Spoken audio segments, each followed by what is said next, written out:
All right, let's get right into it. Today, we're talking about something every leader thinks about, employee motivation.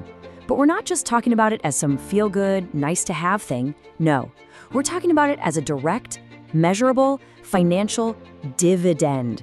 A dividend that you might be losing right now as we speak. So let me ask you this, and I want you to really think about it. What is employee apathy actually costing your organization? I'm not talking about abstract ideas like morale or team spirit.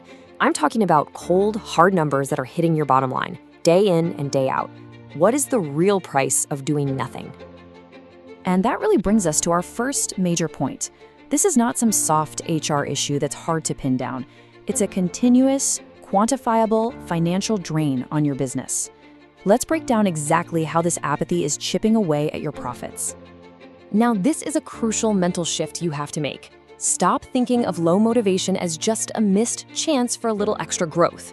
You need to see it for what it is, an active, daily deficit. It's like a leak in your company's financial foundation, and it's happening every single day. And this deficit, this leak, it has a name. It's a hidden productivity drain. And when you actually see the numbers behind it, the picture becomes painfully clear. Let's just start with this number because it's a real gut punch. Highly motivated teams can be up to 50% more productive. Now flip that around. What that really means is if your teams aren't motivated, you are literally operating at half of your potential. You're losing half of your productivity dividend before you've even had your morning coffee. And, it gets so much more expensive. When those unmotivated employees inevitably leave, the cost to replace them can be as much as 3 times their annual salary.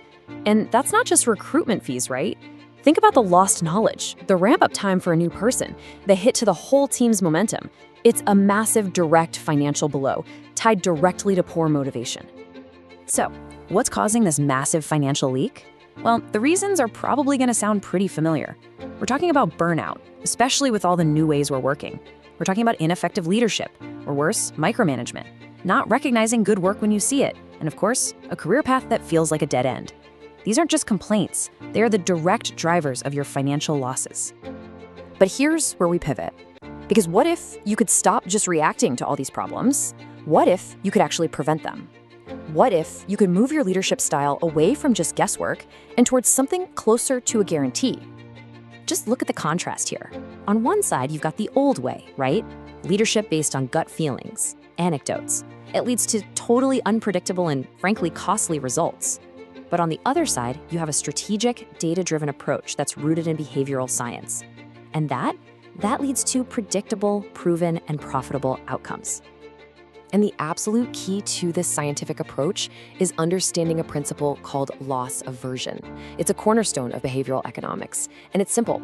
The pain of losing something is about twice as powerful as the pleasure of gaining that same thing. So for you as a leader, realizing you are actively losing 50% of your productivity, well, that's a much bigger kick in the pants to make a change than just dreaming about some future gain. And that right there, that's it. This is the scientific pivot your organization needs.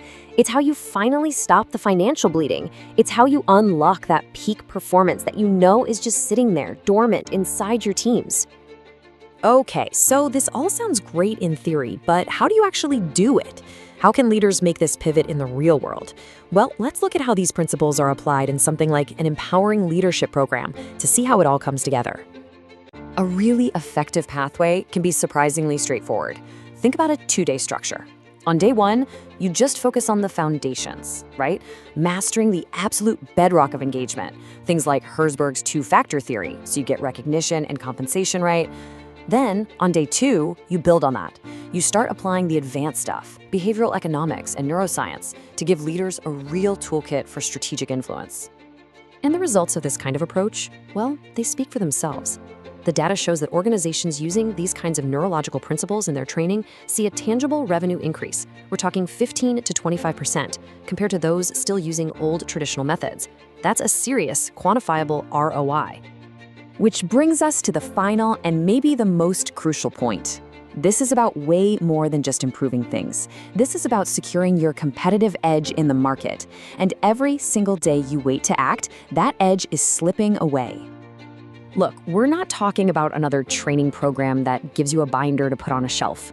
The whole point of applying this science is to develop an exclusive, systematic methodology that gives your organization a real, decisive, and sustainable advantage. I want you to let this quote really sink in for a second. Delaying is a choice. It's actively choosing to let those costly productivity and retention problems continue.